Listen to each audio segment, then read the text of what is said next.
Hello বন্ধুরা, welcome to my channel, welcome to a new blog. দেখো, আমি এসেছি দেওঘরে। দেওঘরের অনেক সাইট সিন আছে, তার মধ্যে কিছু কিছু সাইট সিন আমি করতে পেরেছি।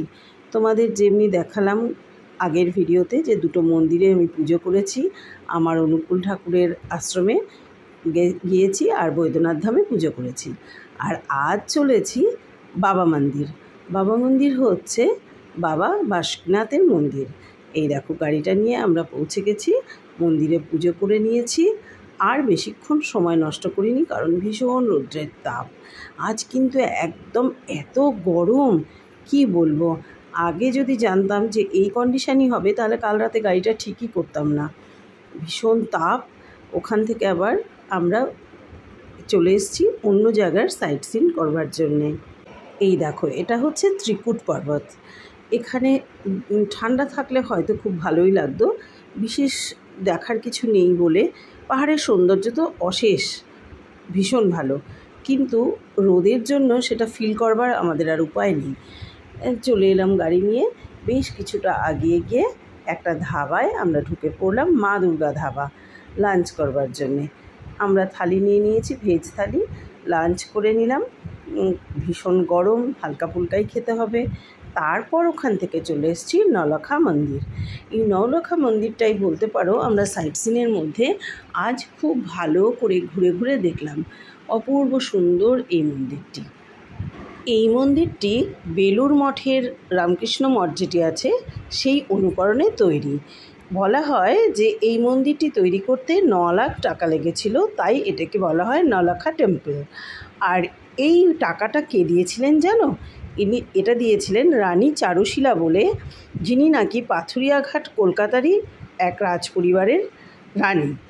উনি দিয়েছিলেন। কথিত আছে যে ওনার স্বামী অনেক অল্প বয়সে অক্ষয় ঘোষ মারা যান। তার এক ছেলে যতীন্দ্র ঘোষ, উনি সবাইকে রেখে অনেক অল্প বয়সেই সংসার ছেড়ে বেরিয়ে আসেন। আর তিনি এসে বালানন্দ ব্রহ্মচারী সাধুর সঙ্গে দেখা করেন, আর বালানন্দ ব্রহ্মচারী তাকে এই মন্দিরটি তৈরি করতে বলেছিলেন। মন্দিরের ভেতরে তো ঢুকে এতই ভালো লাগছিল। আর আমি তো রাধাকৃষ্ণের পূজারি, আর গোপালজিও রয়েছে ভেতরে। আমার তো খুব ভালো লাগছিল। অনেকক্ষণ ঘুরে ঘুরে ঘুরে ঘুরে আমরা দেখলাম। বাইরে গরম এত, শীতে পা দেওয়া যাচ্ছিল না, কিন্তু গোপালজি, রাধাকৃষ্ণ সবাইকে তো আমার দেখতেই হবে। কষ্ট করে ভেতরে ঢুকে গেলাম, কিন্তু যেতেই একদম মন ঠান্ডা হয়ে গেল। আর আরতি তার জন্য আমাকে জোর করে নিয়েও গিয়েছিল বটে। যাই হোক, আমরা এই পর্যন্ত সাইট সিন করে ফিরে আসি হোটেলে। আজই আমাদের হোটেল ছাড়বার আছে। আমরা লাগেজ টাগেজ প্যাক করে দেখো চলে এসেছি হোটেল ছেড়ে নিচে। আর গাড়ি তো আমাদের বুক করাই ছিল আগেই। গাড়ি চলে আসে যথারীতি টাইমে। আমরা গাড়ি নিয়ে এবার বেরিয়ে পড়ছি বাড়ির জন্যে। আর জানোই তো, বাড়ির জন্যে মন টানলে তখন আর কোথায়ই ভালো লাগে না। আর এই ট্যুরটা আমাদের মাত্র এই অল্প সময়ের জন্যেই ছিল। দেখো, রাত হয়ে গেছে। আমরা গাড়ি নিয়ে স্টেশনের দিকে চলেছি, এগিয়ে জেসিডি স্টেশনে। আমরা তো জেসিডি হয়ে গেছি, তোমাকে আগের ভিডিওই তোমাদেরকে জানিয়েছি। আর ফেরার সময়ও এই যে স্টেশনে পৌঁছে গেছি। ট্রেন কিন্তু সেই 10টায়। আমরা ওয়েটিং রুমে বেশ কয়েক ঘন্টা ওয়েট করলাম, ভালোই লাগছিল। এসি ওয়েটিং রুমে তো ওয়েট করতে প্রবলেম হয়ই না। ভোরবেলা এসে হাওড়া স্টেশনে নেমে পড়েছি। এই দেখো, ভোরের আকাশ, 4টের সময় আমরা যাচ্ছি বাড়ির দিকে। বেশ মনটা টানছে, বাড়ির দোরগোড়ায় কখন এসে যেন পৌঁছে গেলাম। পরের দিন সকাল হতেই আবার মর্নিং ওয়াকে বেরিয়ে পড়া, দৈনন্দিন জীবন শুরু। চলে এসেছি পার্কে হাঁটতে, কারণ অনেক দিন পার্কে ঠিকঠাক হাঁটাহাঁটিটা হচ্ছে না। সবাইকেই মিস করি মাঝে মাঝে। যাই হোক, সব বন্ধুদের সঙ্গে দেখা করে হেঁটে বাড়ি ফিরে এলাম। এসে ছাদে বসে গেছি সবজি কাটতে। আজ অনেক দিন বাদে একটু বেশ ভালো করে রান্না করব। আর দেওঘরে গিয়েছিলাম যেহেতু ঠাকুরের স্থান, আমরা এই 2-3 দিন কিন্তু পুরো ভেজই খেয়েছি। আজ তার জন্যে রান্নার আয়োজনটা একটু বেশি। সব কিছু ছাদে বসে খোলা আকাশের নিচে খুব মজা করেই কিন্তু সবজি রান্না হচ্ছে। ছাদে বসেই সব কিছু হচ্ছে আমাদের। লক্ষ্মী চলে এসছে, রুনু ভোর থেকে উঠেই ছাদে চলে আসে। আমরাও নিচে যতটুকু যা কাজ থাকে করেই ছাদে চলে আসি। ছাদে বসেই সবজি কাটছে। কারণ রান্না তো এখানটাতেই হচ্ছে এখন। আর যে কতদিন আমার রান্নাঘরের কাজটা হতে লাগবে বোঝা যাচ্ছে না।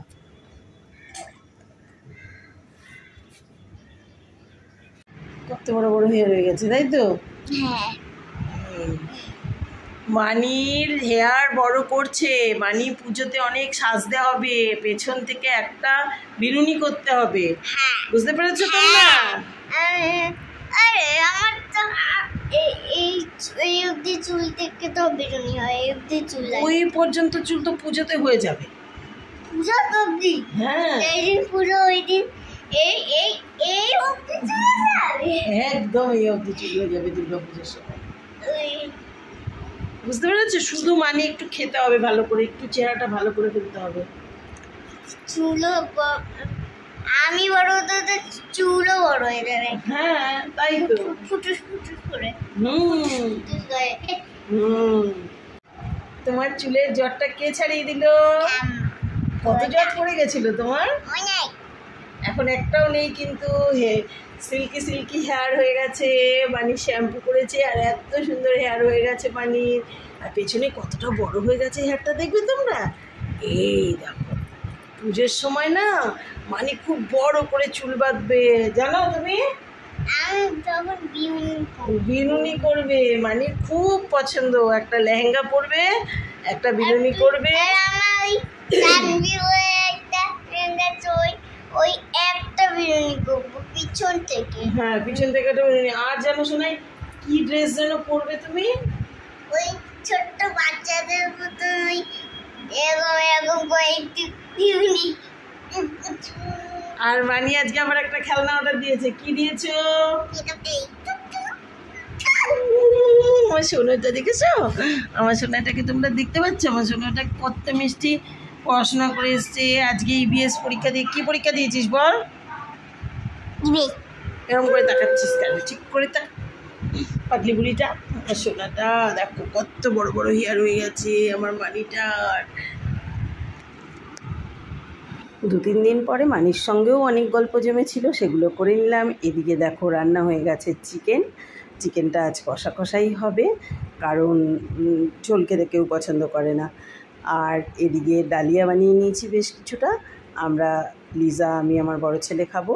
আলু পটলের তরকারি নিরামিষ করে রুনুর জন্যে, লাউ ঘন্ট, রুই মাছের ঝোল, এই সমস্ত কিছু করে নিয়ে তারপর উপরে উঠে চলে এসেছি আবার নিচের ঘরে।